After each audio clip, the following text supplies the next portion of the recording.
Kokti Shalfungo Kumargadni Saidabari TSR Camp Bisingo Mangka Goli Nangjak 13 Battalion ni Khoroksa TSR Jawan ni Mangkwthwoi Mung Amrit Lal Singha Tongthai Photik Roy ni Kanchanbari Amsayo Police ni Khakamung Shak ni rifle by Guli Kogoi Thikana Hanoi Phiaba Chai Togoi Naituk Mungo Ongkhorjak Tabuk Police Party Mung Kokti Shalfungo Kumargad Thanani Saidabari Amsayo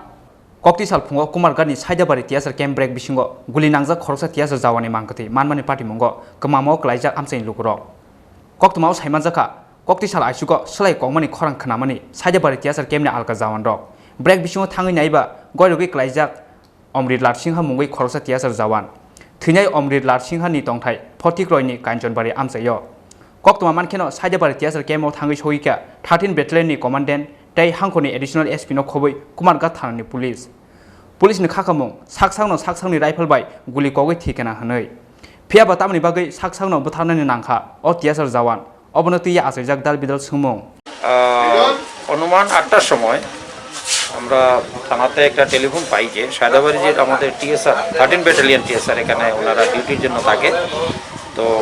ওখান থেকে একজন phone করে জানালো যে তাদের major নাম হচ্ছে অমৃতলাল সিনহা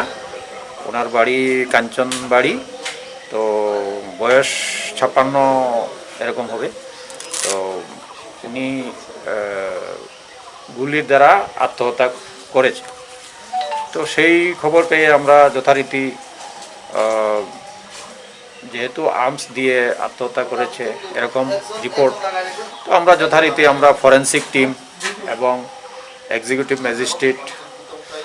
তারপরে আর্মস এক্সপার্ট যে আছে আমাদের ডিস্ট্রিক্ট থেকে ওনাদেরকে আমরা এখানে খবর দেই এবং সবাই এখানে আসলে আমাদের সিনিয়র অফিসার এডিশনাল এসপি সাহেব ছিলেন আমাদের 13 ব্যাটালিয়ন কমান্ড্যান্ট উনিও ছিলেন তো ওনাদের উপস্থিতিতে এবং তাদের যে আত্মীয়স্বজন যে মৃত ব্যক্তির আত্মীয়স্বজন ছেলে ভাই ওদের সামনে আমরা এই দেহ পরীক্ষা করি এবং দেখিতে পাই যে উনি বুলেটের দ্বারা নিজের যে AK-47 রাইফেল সেই রাইফেলের গুলির দ্বারা আত্মহত্যা করেছেন বলে আমাদের প্রাথমিক ধারণা তো সেই হিসাবে আমরা যথারীতি ফরেনসিক টিম তার আমরা হাতিয়ারগুলো হেফাজতে নেই যা আছে এখানে ইনভেস্টিগেশনের ইয়েতে আমরা সেগুলি করি এবং এখন আমরা দেহ কুমারঘাট ফটিক রায় যে মর্গ আছে সেখানে পাঠিয়ে দিয়েছি সেখানে ডাক্তারবাবু একটা টিম অফ ডক্টর একাধিক ডক্টর নিয়ে সেটা পোস্টমর্টম করা হবে এবং এরপরেই আমরা মৃত্যুর একেবারে ফাইনাল অপিনিয়ন পাবো প্রাথমিক অবস্থা কি কারণে ব্যাটালিয়ন কর্মরত এটা 13 ব্যাটালিয়ন এখানে আমরা ডিস্ট্রিক্ট রিজার্ভ হিসাবে ওনারা 25 জন লোক এখানে থাকেন ওনারা আমাদের কুমারঘাট থানাতে ডিউটি করেন তো যথারীতি আমরা এতদিন তো ওনার সম্বন্ধে কিছু পাইনি উনি তো রাত্রে 10টার সময় ওনার সঙ্গে আমার সেকেন্ড অফিসারের কথা হয়েছে তো কি কারণে এটা হতে পারে বলে আপনার মনে হচ্ছে আপনাদের প্রাথমিক অবস্থা কারণে তো কিছু সেরকম বলতে পারছি না তবে একটা শব্দ আমরা শুনেছি যে উনি একটু অসুস্থ আছে স্যার উনি সায়দাবাড়ি TSR কতদিন যাবত এখানে উনি অনেক বেশ কয়েক মাস যাবত আছে